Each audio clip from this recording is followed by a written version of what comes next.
Hi, Sue Gray with another update, my thoughts on COVID. And there seems to be a real change in mood over the last 48 hours or so with this lockdown and the obvious blunders in what has been happening, the miscommunications. The government's, until recently, fairly slick communications machine seems to be not quite as slick as it used to be.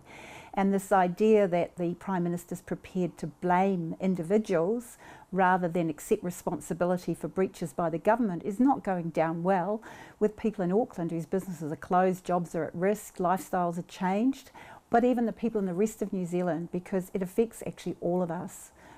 People are affected in so many ways. I thought it was quite useful just to have a think back.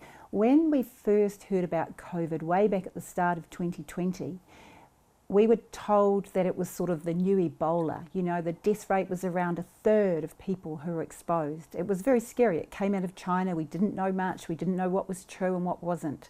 And at that stage, I and many of my friends were saying, let's close the borders. Let's hurry up and shut the borders, contain the problem in Wuhan. Don't spread it all around the world. If it really is that serious, we really do need dramatic action. Now, the government claims it went hard and fast or whatever they say, but actually at the time we thought they were going very slow, because if the risk really was a death rate of 1/3 of the people that got sick, it was a disaster. What's happened since is it's clear that it is nothing like as serious as what was originally feared. And, you know, the flu has disappeared. The overall death rates are much the same in 2020 as every other year. The main causes of death are still heart attacks, cancer, car accidents, suicides, and all those types of things.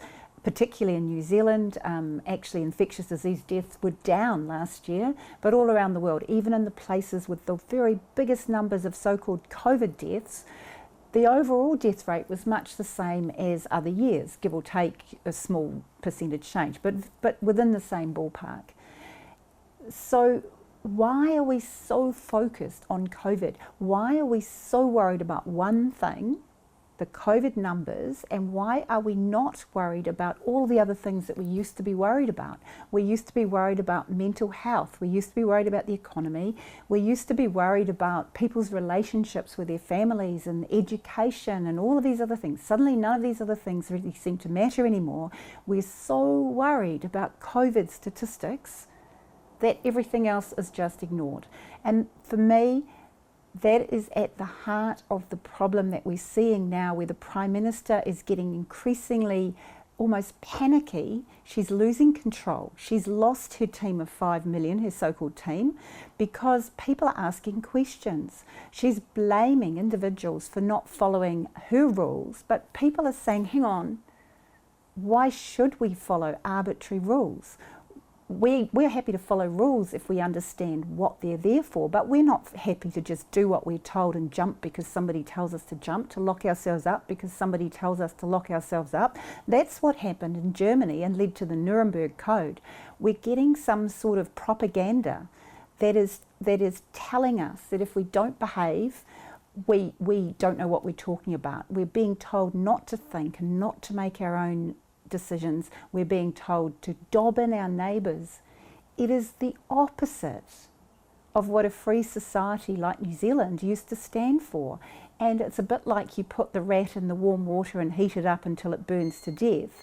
It happens slowly, but what's happening is very, very serious in terms of the effect of our quality of life in New Zealand, what it is to be a New Zealander, what it is to be a free person, what it is, you know, the questions we've got to ask. What is the role of government in our day-to-day lives? We've always been protected by the New Zealand Bill of Rights. We've been protected by international agreements recognising our civil and political rights, and yet somehow COVID has been used to justify removing all of those rights.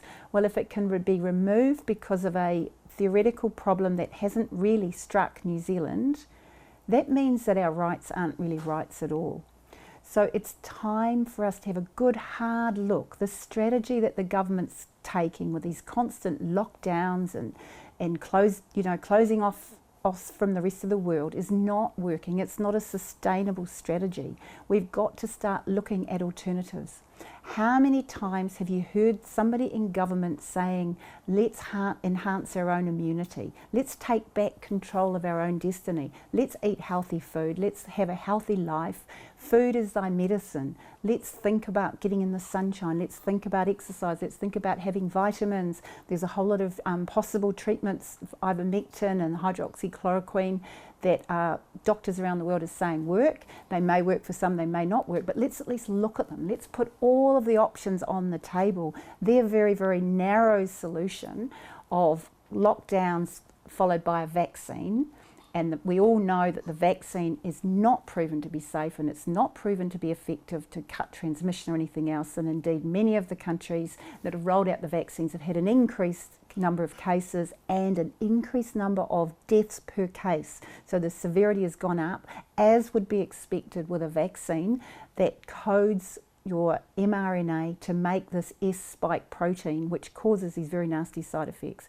So everything that's happening, it fits a very clear picture, but we're being told to put blinkers on and only look at a very, very narrow part of the picture that the Prime Minister wants us to look at, and to not look at the overall picture. Well, my challenge is to everybody is to start looking wider, start thinking about, well, what is the way out of this? What can we do as people to look after ourselves, to take back our own body sovereignty, to take back our own destiny? And let's look much wider than the very narrow options that they've been offering us. I want to tell you a personal story about the effect of COVID. In this case, it was my uncle in Wales. He died about a week and a half ago. He died alone. He collapsed in the snow outside his home, and after some kind of medical treatment. We're still trying to find what. But in his last months of life, we couldn't visit because of the COVID restrictions. His friends couldn't visit. His neighbours couldn't visit. And so it's an incredibly sad way to end your life when you can't connect with the people that you most love. You know you're ill, and yet almost all the services are closed. You can't go to the library and have a cup of tea. You can't meet friends or do any of the things that you love doing. So it really made me think that we have to start thinking about quality of life, not just length of life. Because if we're only measuring length of life, we're not actually measuring the things that matter. We're missing the really important connection. The Prime Minister's message throughout last year at least was, be kind, be compassionate. Well, the new message she's been given us is dob in your neighbour, which is, in my view, not at all kind and compassionate. We've got all sorts of cases that are not at all kind and compassionate.